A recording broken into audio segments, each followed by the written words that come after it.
Everyone, welcome to the IQ of politics. IQ of politics में हमने statistic का series हम स्टार्ट कर चुके थे, जिसमें मैं काफ़ी सारे लेक्चर्स दे चुकी हूँ। अर्थमेटिक मीन हमने किया था, आज हम इंशाल्लाह हार्मोनिक मीन करेंगे। हार्मोनिक मीन में सिंपल डेटा के लिए हम इक्वेशंस लेते हैं। For simple data question number 1 main focus अपने फार्मूले पर करना है। ठीक है, हमारे पास एक क्वेश्चन आ गया 70 और 50 किलोमीटर पर हावर। अब किलोमीटर पर हावर मैंने क्यों लिया, आपके क्वेश्चंस में जो है ना आपको किलोमीटर इसके आपको जो है ना क्वेश्चंस में वैल्यूज़ के साथ जो है ना यूनिट दिया गया हो, तो आपने क्वेश्चंस को यूनिट में जो यूनिट्स का क्वेश्चन आपने किस तरह सॉल्व करना है, दैट्स वाई मैंने आपको यूनिट भी मेंशन कर दिया। अब फार्मूला हमारे पास है n divided by sum of 1 divided by x। ये हमारे पास फार्मूला है। सोल्यूशन सिंपली बहुत आसान क्वेश्चन से आपने क्या करना है, आपने जो है ना नंबर को देखना है। नंबर हमारे पास क्या है 1 2, 70 एक नंबर हो गया, 50 एक नंबर हो गया, तो n की वैल्यू हमारे पास क्या होगी 2 होगी। ठीक है, फिर हमने क्या करना है x लेना है, तो x हमारे पास एक दफ़ा 70 हो गया, एक दफ़ा 50 हो गया, तो x की वैल्यू हमने क्या लेनी है 70 और 50। देन हमारे पास n divided by sum of 1 divided by x हमारे पास फार्मूला हो गया। हम इसमें वैल्यूज पुट करते हैं, तो n की वैल्यू हमारे पास क्या है 2 है, इसलिए हमने यहाँ पर 2 लिया है। और 1 हाफ नीचे कहाँ पर हो गया डिवाइडेड बाय एक दफ़ा 70 आ गया, डिवाइडेड बाय एक दफ़ा 50 आ गया।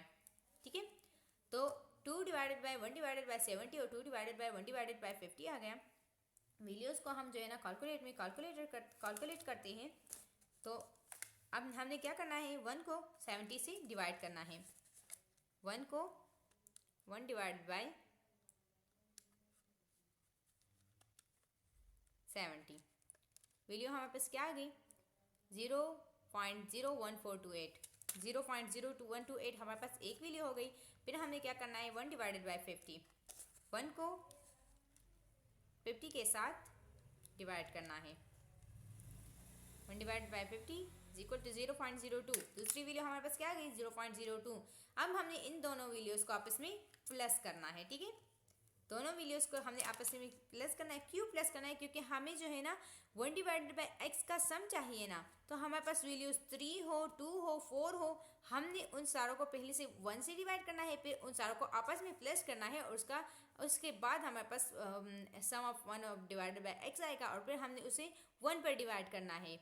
तो इसके बाद ही हमारे पास जो है ना पहले हमने 1 से डिवाइड करना है, जो वैल्यूज़ आती है उसको आपस में प्लस करना है, उससे फिर नंबर से डिवाइड करना है, तो उसके बाद हमारे पास फाइनल आंसर आएगा। तो हमने ये दोनों वैल्यूज़ ले ली। एक वैल्यू हमारे पास क्या आ गई 0.01428, ये हमारे पास एक वैल्यू आ गई 0.01428। दूसरी वैल्यू अब हम इसे प्लस करते हैं किसके साथ 0.02 के साथ। अब इन दोनों वैल्यूज़ को हमने आपस में प्लस किया, तो आंसर हमारे पास क्या गया 0.01428, सॉरी आंसर हमारे पास आ गया 0.03428। ठीक है, तो हमारे पास आंसर क्या है 0.034। ठीक है 343। ठीक है, तो अब हमने इस वैल्यू को हमने 2 पर डिवाइड करना है, तो 0.0343। ठीक है, तो हमने क्या करना है, ये हमारे पास वैल्यू आ गई, तो हमने इसे 2 पर डिवाइड करना है।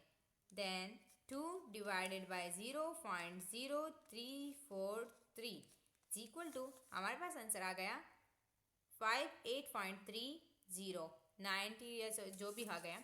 आपने इसको सिर्फ इतना भी लिख सकते हैं 58.30 एंड किलोग्राम पर हावर्स। अब उन यूनिट्स का क्या आंसर आया, तो यूनिट्स आपने क्वेश्चंस में ऐड किए थे, अब आपने सिर्फ आंसर में क्वेश्चंस को यूनिट्स को ऐड करना है, दैट सिंपल। दूसरा एग्जांपल हमारे पास है 343। क्वेश्चन आपको किसी भी तरह दिया गया होगा, आपने मेन पे किसी नंबर पे टिक करनी है, इसलिए मैं सिर्फ नंबर्स को मेंशन करती हूँ, सारे क्वेश्चन को नहीं लिखती। n divided by sum of 1 divided by x, तो ये हमारे पास फार्मूला है।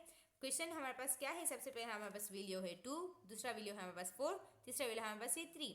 कितने नंबर से 3 नंबर से, तो किस पर डिवाइड होगी 3 पर डिवाइड होगी, लेकिन फर्स्ट हम किस पर डिवाइड कर देंगे 1 पर, तो 1 divided bye 2, 3 divided bye 1 divided bye 2। सबसे पहले 1 डिवाइडेड बाय 2 करेंगे, उसकी वैल्यू हमारे पास आ गई 0.5, ठीक है। इसके बाद हम करेंगे 0.5 वैल्यू आ गई। इसके बाद हम करेंगे 1 डिवाइडेड बाय 4, 1 डिवाइडेड बाय 4, तो इसकी वैल्यू हो गई 0.025। आप साथ ही साथ में इस वैल्यूज़ को फुट करते जाइए, ठीक है। मैं पहले से कर चुकी हूँ। 3 डिवाइड बाय 0.05, 3 डिवाइड बाय 0.25। अब 1 डिवाइडेड बाय 3 करते हैं, इसकी वैल्यू क्या आती है, तो 1 डिवाइडेड बाय 3, इसकी वैल्यू आ गई 0.33, तो ये हमारे पास 0.33। अब हमें क्या करना है, इन सारी वैल्यूज़ को आपस में प्लस करना है, फिर इसे 3 पर डिवाइड करना है। सारी वैल्यूज़ को प्लस करते हैं, 0.5 प्लस 0.5 प्लस दूसरा वैल्यू क्या था 0.25, 0.5 प्लस 0.25 प्लस तीसरा वैल्यू क्या था 0.33। आंसर हमारे पास क्या गया 1.08। तो हमने सारे वैल्यूज़ को प्लस किया, उसका आंसर हमारे पास, सारे वैल्यूज़ के आंसर हमारे पास 0.18 आ गया। हमने अब क्या करना है, 3 को इस पर डिवाइड करना है। 3 divide by 1.08, 1.08, 3 divided by 1.08 is equal to 2.7777। तो हमारे पास फाइनल आंसर क्या आ गया 2.778, sorry 2.77। Thank you for watching my videos. अल्लाह हाफिज़।